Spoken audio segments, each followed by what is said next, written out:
Hello everyone and welcome to this video. Today I wanted to talk to you about rejection and what to do when life says no to you and your plans. Let's see how Ho'oponopono can help us to navigate these dreadful waters of rejection. Most importantly, why do we face rejection and what is the cause of a rejection? Let us reflect on that. So, who among us has never experienced rejection? That's correct. Everyone knows how painful it is to be rejected.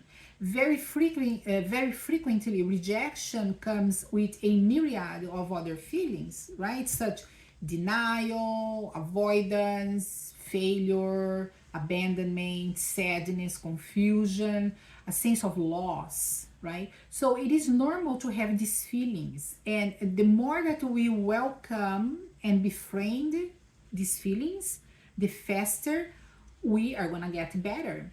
So being rejected is one of the greatest fears we have because it removes us from the opportunity of belonging. Think about that. If we are rejected in a relationship, whether romantic or business or whatever relationship, we no longer belong in this relationship. We lose our belonging status, right? So if we are rejected from a job opportunity, we won't belong in that company, right? We lose the opportunity to belong in that particular work environment.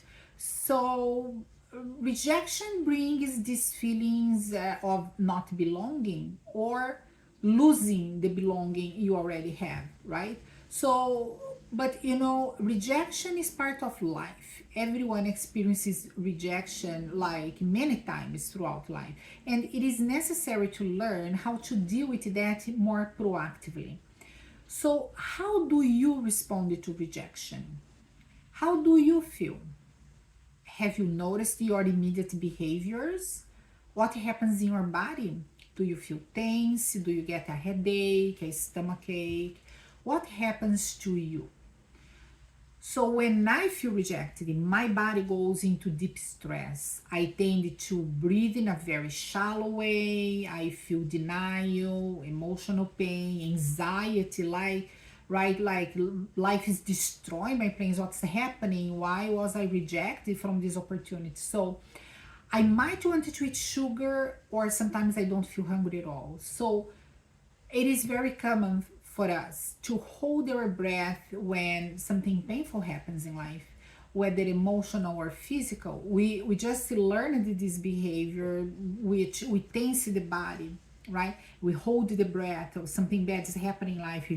We hold and we tense the body, and this is actually not so positive for us to do. We should be doing the opposite, meaning we should be breathing.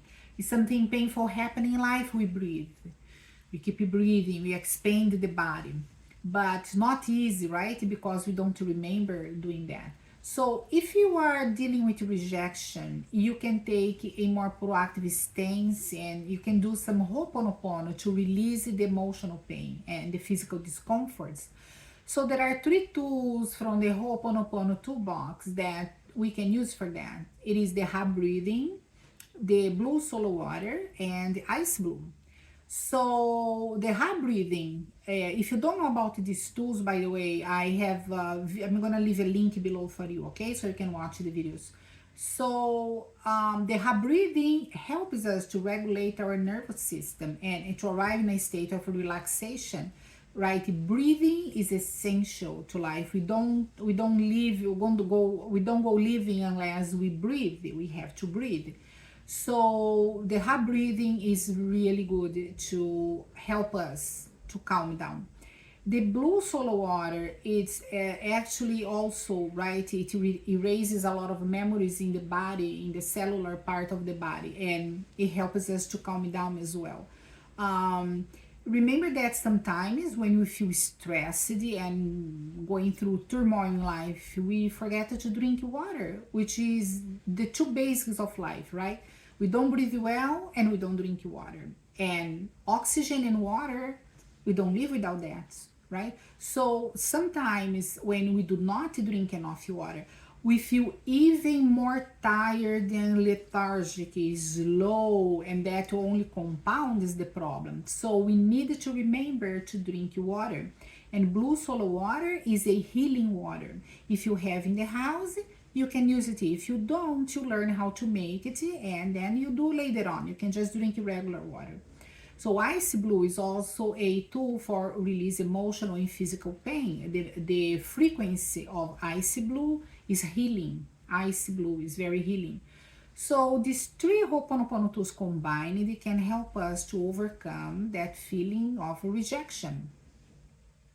When we use these three tools, we go from reactive, negative, and painful feelings to a more proactive stance where we consciously seek to help the physical and the emotional bodies to feel the relief from rejection. Now, let's elaborate here on why do we get rejected and what is the cause of rejection, right? So, based on my life experience, I observed two things. First, rejection is a memory. In other words, it is a subconscious belief, a mental program that was learned during childhood, inherited from ancestors, elaborated during life. So it is a memory, it's a subconscious pattern. So if I have a mental program of rejection, life will bring me situations where I experience rejection. So I become aware of my subconscious content. That's why situations happens in life, right? The only way we know what's in our subconscious mind is when we go through situations in life. So every time I experience rejection, I have an opportunity to clean the memories of rejection. So Ho'oponopono can help tremendously on that one. All what we have to do is to notice the situation and then choose a tool to clean that memory. Oh, I'm facing rejection, right? Somebody rejected me. My job rejected me. Something's happening to rejection in my life. Oh, this is a memory. I can clean that. I can just go ahead, get a tool, Ho'oponopono tool, and I can keep it cleaning on that, right? Now, that's not the only reason we face rejection.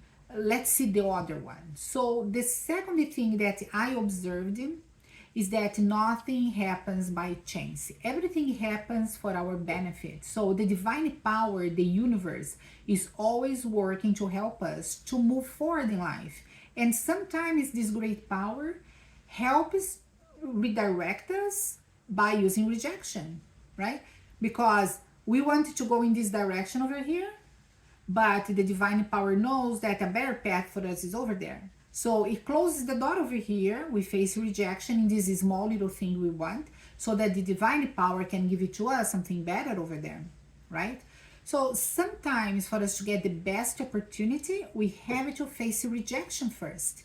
We have to get rejected from that small opportunity so that we are free to receive the big one. Of course, that's very difficult to see any good in rejection, right? When we are in the midst of the situation and feeling all that pain, we cannot perceive anything like, oh, something good is gonna come out of this. But sure, it will come with certainty. Now, for example, think about a situation in your life where you got rejected. Think about what happens after that. Did you get a better job? Did you find a more suitable partner? What happened? Did you find another opportunity that worked better than the one you lost? Think about that. So I'm curious to hear about your experience, right? How, if you have anything to share, I would love to hear from you. So looking back on my life, I can see very clear that many times after I was rejected somewhere, I got a better opportunity elsewhere. So, for example, many years ago, when I first applied to graduate school, I was rejected, and the teachers, they were very rude and unkind to me, which was like a big fat rejection. Like, you don't belong in here, missy. I was devastated. But later on, I found something that I fell in love with, and then I applied again to graduate school, and this time I was accepted, and I was very happy with my program and my dissertation. I did very well. So rejection was necessary for me to have more time to find a better direction for my professional life. So the first time I applied for graduate school, I was over here. This is what I want. It was not the right place to be. So I faced rejection over here. Divinity said, no, no, no, no, I have something better for you. And eventually, very soon after that, actually, I found my other path elsewhere. So the rejection I faced the first time was a blessing in disguise. It was wonderful that I was rejected, because otherwise I would not be on the right path. It would not be a long-term goal for me. It would not be the right place to be. So what about you? Do you remember any situations similar to this one that I just shared with you? Let me know. Write your comments below. The truth is that divinity is watching over us. When God closes a door, he opens many windows so we can experience something even better than what we believe that was the best for us.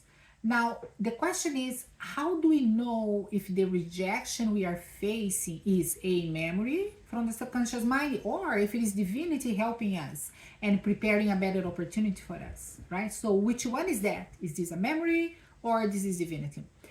Well, we don't know. It is impossible to know, right? So what should we do? Well, in my case, in my life, I doing the following. When I face rejection, I assume that both things, they are true and they are happening at the same time. Meaning, I know that the rejection I am facing is a memory in my subconscious mind, so I start to clean that immediately. And I also know that the divinity is orchestrating a better outcome for me. So it is a memory that I clean, and it is divinity orchestrating. So I work with both possibilities happening at the same time. And by doing that, I reach this state of inner peace like faster, and I am capable of moving out of these negative feelings much quicker, right? So I trusted the divine power and I set myself free. So what about you? Leave your comments below for me, and remember to like and subscribe. Thanks for watching. Aloha, and until the next video.